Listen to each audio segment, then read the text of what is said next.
नमस्कार दोस्तों, स्वागत है आपका हमारे YouTube चैनल वास्तु कुंभ में। तो आइए गरुड़ पुराण के बारे में कुछ बतला दूं। मेरे द्वारा गरुड़ पुराण का सीरीज चल रहा है। 15 अध्याय तक इसके माध्यम से मेरे द्वारा बताया जा चुका है। आज ये 16वां अध्याय है और अंतिम अध्याय है। इसको देखकर लाभ ले। इसके मात्र सुन लेने से प्राणी को बहुत तरह से लाभ मिलते हैं और इसको सुनकर इसका आनंद ले। तो आइए मैं आज आपको 16 यानी 16वां अध्याय के बारे में बता रहा हूँ। गरुड़ जी बोले कि हे दया सिंधो, मैंने सुना है कि अज्ञान के कारण प्राणियों का जन्म मरण लगा रहता है। अब मैं मोक्ष के सनातन उपाय को सुनना चाहता हूँ। हे देव देवेश, हे शरणागत वत्सल, सब दुखों में व्याप्त इस असार तथा भयानक संसार में नाना प्रकार की जोनियों को अनंत जीव राशि है जो उत्पन्न होते हैं और मरते हैं। इस जन्म मरण के चक्कर का अंत में हे भगवान वे सर्वदा दुख ही भोगते हैं। इसमें कोई भी सुखी नहीं रहता। हे प्रभु मुक्तिनाथ, इसलिए आप ऐसा उपाय कहें कि वह जिससे मुक्त हो। भगवान ने कहा कि हे गरुड़ सुनो, तुम जो पूछते हो अब मैं वही कहता हूँ जिसके सुनने मात्र से ही नर संसार से आवागमन से मुक्त हो जाता है। परब्रह्मा स्वरूप काल रहित सर्वज्ञ सर्वकर्ता सबके ईश निर्मल अद्वैय शिव हैं। वे स्वयं ज्योति आदि अंतर रहित निर्विकार ब्रह्मा आदि से भी परे निर्गुण सतचित आनंद स्वरूप परमेश्वर हैं। उनके ही अंश का नाम जीव है।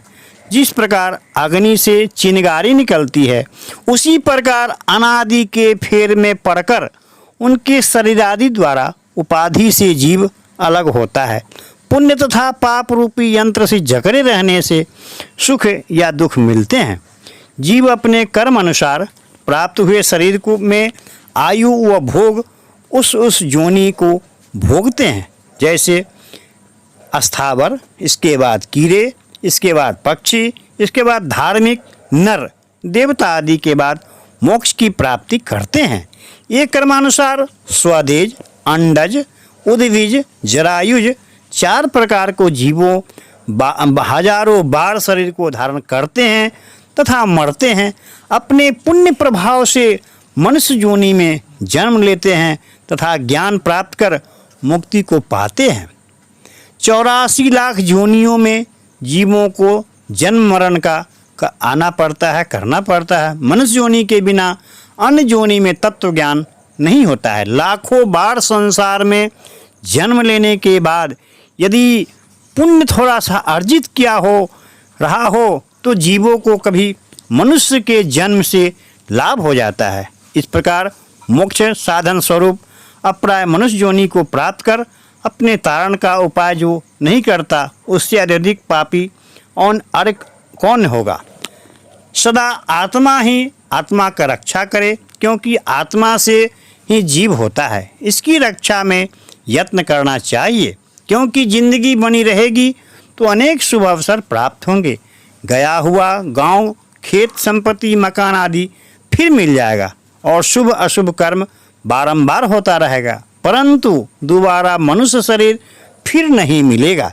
इसलिए बुद्धिमान व्यक्तियों को उचित है कि वे अपने शरीर की रक्षा के उपाय करते रहें, क्योंकि कोढ़ी रोगी होने पर भी आदि की कभी इच्छा नहीं करते। शरीर की रक्षा से धर्म, धर्म से ज्ञान, ज्ञान से ध्यान योग होता है। इसके द्वारा तुरंत मुक्ति हो सकती है। अहित कार्यों में यदि आत्मा अपने को न बचाए तो फिर कौन हितकारी है जो आत्मा को ताड़ देगा। जो मनुष्य इस जन्म के नरक रूपी रोग की औषधि नहीं करते तो पशु आदि योनियों में जाकर नरक व्याधि की दवा क्या करेंगे। वृद्धावस्था बाघिन है, तुल्य है। आयु फूटे हुए घड़े से जिस प्रकार पानी गिरता है उसी प्रकार शत्रुओं की तरह रोग आक्रमण करते हैं। इसलिए मोक्ष देने वाले कर्म करे। जब तक दुख अपना घर नहीं बना लेता तब तक विपत्ति नहीं आती। जब इंद्रियों में विकार नहीं होता उसके पूर्व ही कर्म का अभ्यास जरूर कर ले। तत्व का अभ्यास करे घर में आग लगने पर जो कुआं खोदते हैं वे दुर्बुद्धि होते हैं। शरीर में बुढ़ापा आने के पहले अनेक कर्मों के संसार में बीतने वाले काल का ज्ञान नहीं होता। यह बड़े आश्चर्य की बात है। प्राणी अपने हित रूप सुख दुख को नहीं पहचानते। कोई उत्पन्न हो रहा है, कोई मर रहा है, कोई आपत्तिग्रस्त है, कोई क्लेश भोग रहा है। यह मोह रूपी सुरा अर्थात श्राप के नशे में मस्त है, फिर भी उन्हें कुछ भी भय नहीं होता। संपत्ति स्वप्नवत है, युवावस्था पुष्पवत है, आयु बिजली की तरह है। इन बातों को जानकर भी धैर्य नहीं होता है। 100 वर्ष का जीना तो बहुत थोड़ा है, उसमें भी आधा जीवन सोने और आलस्य में बीत जाता है। अवशिष्ट बालपन रोग और बुढ़ापा आदि में व्यर्थ ही समाप्त हो जाता है। मोक्ष के साधन में ब्रह्म चिंतन में उद्योग रहित शयन कर भय स्थान में विश्वास करने वाले प्राणी हाय क्यों नहीं काल द्वारा मारा जाए। जो अहित करने वाले विषय भोगों को अपना हितैषी माने और ध्रुव प्राणी पदार्थों को अटल माने, अनर्थ में अपनी अभीष्ट सिद्धि माने, ऐसे व्यक्ति मुक्तिदायक आत्मज्ञान नहीं जानते हैं। मेरे पुत्र, मेरी स्त्री, मेरा धन, मेरे बांधव, ऐसी बातों का प्रलाने वाले मनुष्य रूपी बकरे को काल रूपी भेड़िया मार गिराता है। यह काम मैं समाप्त कर चुका, यह अवशिष्ट है, किया हुआ कार्य अभी कुछ बाकी है, ऐसी इच्छा करने वाले को काल अपने फंदे में कर लेता है। जो कल करना है उसको आज कर ले, जो सायं करना है उसको प्रातः काल कर ले, क्योंकि तुमने किया काम किया और कितना काम बाकी है इस बात का काल इंतजार नहीं करता। मृत्यु रूपी शत्रु को आप पर आक्रमण का वृद्धावस्था में आकर मार्ग बतलाया। असाध्य रोग उनके सैनिक हैं, उनसे बचने वाले ईश्वर की शरण में क्यों नहीं जाते हैं। अतः संपूर्ण काष्ठों से उत्पन्न करने वाले आपत्तियों का खजाना तथा संपूर्ण पापों को आश्रय रूप संसार से मुक्त हो इसे क्षण भर में त्याग दे। जो मनुष्य जितना प्रेम भाव संबंधों से बढ़ाता है उसके हृदय में उतने ही दुख रूपे कांटे चुभते हैं। प्रातः काल का समय मलमूत्र करने में, मध्याह्न का समय खाने पीने में और रात का समय मैथुन निंद्रा में मूर्ख लोग नष्ट कर देते हैं। हाय अज्ञान रूप मोह में पकड़कर अपने शरीर, धन, स्त्री, पुत्र आदि में सब प्राणी लगे हुए उत्पन्न होते हैं और मरते हैं। जो मेरी माया से मोहित है वे मूर्ख दिन में एक बार भोजन या उपवास आदि नियमों द्वारा शरीर को सुखाने से मोक्ष नहीं मिलता है ऐसा जानते हैं, तो भी लोग अपने शरीर को सुखाते हैं।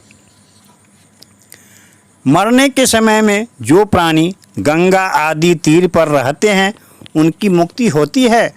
तब गंगा में के किनारे बसने वाले मेढक, मछली आदि की गणना योगियों में होनी चाहिए, क्योंकि जन्म से लेकर वे जीव मरण पर्यंत तक गंगा के तट पर रहते हैं और कंकरधारी और पृथ्वी जल का पान भी नहीं करने वाले व्रतियों को मोक्ष मिलता है। जो कबूतर सदा कंकर खाते हैं, पपीहा कभी भूमि का जल नहीं पान करता, तो क्या वे दोनों सब व्रत करता धर्म करता माने जाएंगे? कभी नहीं। यह ज्ञान है, यह बात जानने योग्य है। इस चिंता में पढ़ने अहर्निश शास्त्र पढ़ते हैं और फिर भी उसके परम तत्व को ज्ञान नहीं होता है।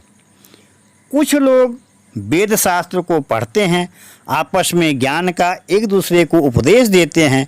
जैसे कलछी दाल में रहती हुई उसका स्वाद नहीं जानती है, वैसे ही परम तत्व को नहीं जानते हैं। जो पुष्प मस्तक धारण करता है उसकी गंध नाक ही जानती है। उसी प्रकार वेद शास्त्रों को लोग पढ़ते हैं, किंतु शास्त्र मत के ज्ञाता उल्टा होते हैं, बिर्रे होते हैं। जिस प्रकार किसी अंधे के हाथ में दर्पण दे दिया जाए वह अपना मुख उसमें नहीं देख सकता, उसी प्रकार बुद्धिहीन का पढ़ना व्यर्थ होता है। शास्त्र असंख्यक है, हर प्राणी की आयु स्वल्प है, उसमें भी विघ्न बहुत हैं। अतः शास्त्रों का सार निकाल ले। जैसे हंस से दूध निकाल लेता है। जो बुद्धिमान है वे शास्त्रों का अभ्यास कर परम तत्व को जान शास्त्रों का उसी तरह त्याग करते हैं जैसे चावल की इच्छा करने वाला भूसी का त्याग करते हैं। जैसे अमृत से तृप्त प्राणी को आहार से प्रयोजन नहीं, वैसे हे गरुड़ तत्वज्ञानी को अन्य शास्त्र से कुछ कार्य नहीं। हे गरुड़ वेदाध्ययन से शास्त्र पढ़ने से मुक्ति नहीं प्राप्त होती है, न आश्रयकरण से, न सददर्शन से, न सब कर्म करने से मुक्ति मिलती है। मुक्ति प्राप्ति करने के कारण केवल ज्ञान और कुछ नहीं है। इसलिए ज्ञान का अवश्य ध्यान करें। यह मेरा नहीं है और मेरा है, ये दो पद मोक्ष और बंधन के है। यह मेरा है, इससे प्राणी बंधन में आ जाता है। यह मेरा नहीं है, इससे मुक्त हो जाता है। इसलिए प्राणी को इस पर विचार करना चाहिए।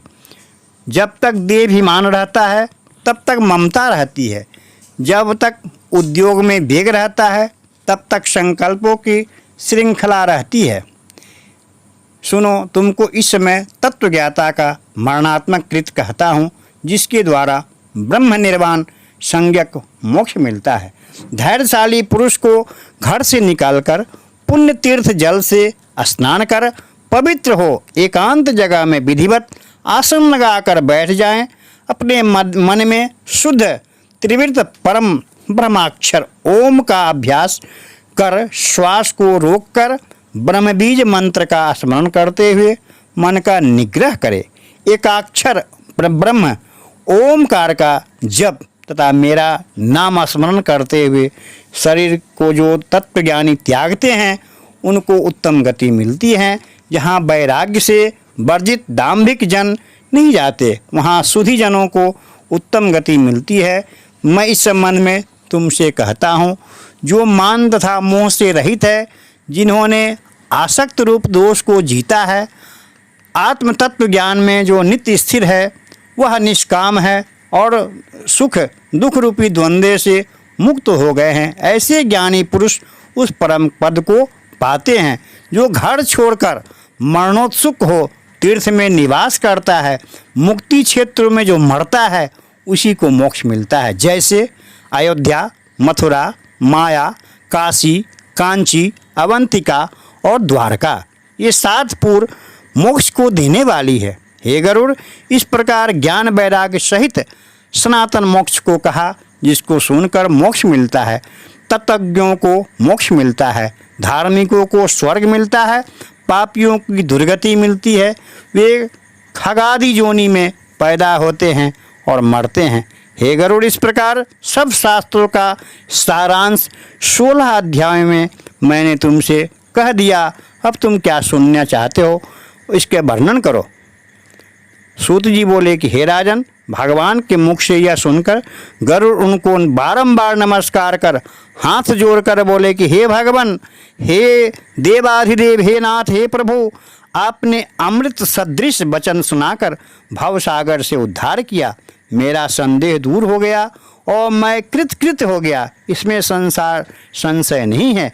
ऐसा कहकर गरुड़ चुपचाप स्थिर होकर ध्यान अवस्थित हो गए, जिसके स्मरण से दुर्गति दूर हो गई। पूजन और यज्ञ करने सद्गति मिलती है। जो अपने निज भक्तों को मुक्ति देते हैं वे भगवान अर्थात विष्णु भगवान मुझे भवसागर से बचाए। तो आज आइए, इति श्री गरुड़ पुराणे सारद्वारे षोडश नाम अध्याय समाप्त। इस अध्याय को मैं समाप्त करता हूँ। अगर आपको अच्छा लगे तो इसको लाइक करें, सब्सक्राइब करें, बेल आइकन बटन